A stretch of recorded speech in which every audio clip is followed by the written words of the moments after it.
तंग रह गए कि 6 की रात को जब 5 की रात को जब 12 बजे हमने बसंत खोली, 12 बजे से पूरे एज द क्लॉक स्ट्रक 12, उससे पहले 1 सेकंड पहले पूरा आसमान ब्लैंक था, एक गुड्डी नहीं थी। 12 बजे से आधा मिनट पहले एक गुड्डी नहीं थी। और जैसे ही घड़ी ने रात के 12 बजाए, एकदम लाहौरियों ने देखा कि फ़िज़ा में आसमान पे गुड्डियों की, पतंगों की भरमार थी और लोगों ने एकदम जैसे स्विच ऑन कर दिया। और उसके बाद उन्होंने खूब हल्ला गुल्ला किया, खूब 3 दिन उन्होंने जश्न किया। और फिर रात को मुझे ये रिक्वेस्ट आई कि 12 बजे से इसको बढ़ा के टाइम को ज़्यादा कर दिया जाए, लेकिन क्योंकि पंजाब के अवाम ने, लाहौर के अवाम ने मुझे ये इत्मीनान दिया था कि वो SOPs को फॉलो कर रहे हैं, वो अपनी सेफ्टी की और अपनी सलामती का ख्याल कर रहे हैं, लॉ को फॉलो कर रहे हैं, तो मैंने फिर 5 बजे, आज सुबह 5 बजे तक मैंने उनका टाइम बढ़ा दिया।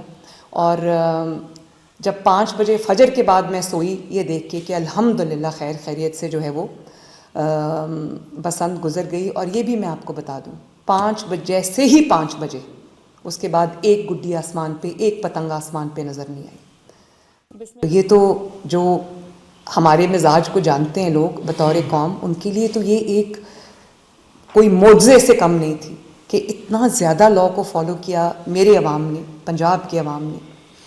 मुझे लगता है मैं अपनी फैमिली के बारे में बात कर रही हूँ। और फिर अल्लाह ताला का शुक्र है, एक भी जो कोई डेथ, पहली बार अल्लाह ताला का शुक्र है, एक भी डेथ गले में डोर फिरने से या गला कटने से नहीं हुई। इतनी बड़ी तादाद में लोगों ने बसंत मनाई, कोई छत लाहौर की खाली नहीं थी। और शाम को 4-5 बजे के बाद आसमान ऐसा, लाहौर का आसमान ऐसा लगता था जैसे पतंगों से भर गया। एक भी डेथ अल्लाह ताला के फजलो करम से गला कटने से नहीं हुई। कुछ वाक़यात ज़रूर हुए हैं, वेरी अनफॉर्चुनेट इंसिडेंट्स, जिसमें छतों से गिरे हैं लोग या इलेक्ट्रोक्यूट हुए हैं लोग।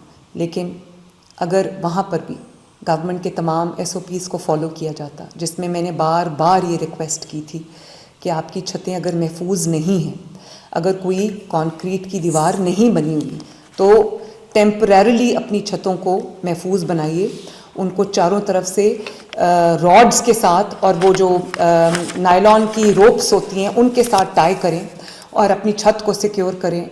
जहाँ जहाँ पे खुदा न खास्ता इस चीज़ के जो इसको फॉलो नहीं किया गया, वहाँ पर एक इनफरादी गलती की वजह से जो चंद वाक़यात हुए हैं, उस पर मेरा दिल बहुत रंजीदा है। लेकिन उम्मीद करती हूँ कि आहिस्ता आहिस्ता लोग इस चीज़ को भी सीख जाएंगे। ये चीज़ उनके अंदर एक ये सराहियत कर जाएगी कि कानून की पासदारी करनी है, और हुकूमत जो भी कहती है, आपकी वज़ीर आला जो भी कहती है आपके लिए, वो आपको आपकी भलाई के लिए कहती है, आपकी सेफ्टी के लिए कहती है, आपकी सलामती के लिए कहती है, आपकी लंबी ज़िंदगी के लिए कहती है, आपकी सेहत के लिए कहती है। तो उम्मीद करती हूँ कि ये जो इनफरादी गलतियाँ कहीं ना कहीं कोई लैप्स हुआ है, 2 इलेक्ट्रोक्यूशन के वाक़यात हुए हैं और उस पे जो बच्चे खंभों पे चढ़ जाते हैं पतंग उतारने के लिए, तो वो भी कुछ वाक़यात हुए हैं। लेकिन पहली बसंत है, बसंत को खूनी बसंत कहा जाता था। उसकी वजह ये थी कि लोगों के गले कटते थे।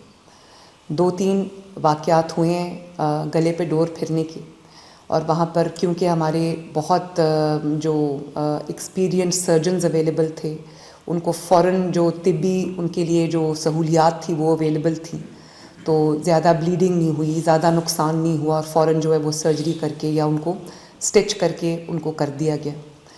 तो जो प्री बसंत प्लानिंग थी, ड्यूरिंग द बसंत जो विजिलेंस थी, और जो पोस्ट बसंत विजिलेंस है, मैं तो अभी ये कहूँगी कि चंद दिन अपने जो सेफ्टी रॉड्स हैं उनको लगा के रखिए, ताकि कोई अगर डोर जो है वो उड़ती उड़ती कहीं आ भी रही है तो वो आपको नुकसान ना पहुँचाए।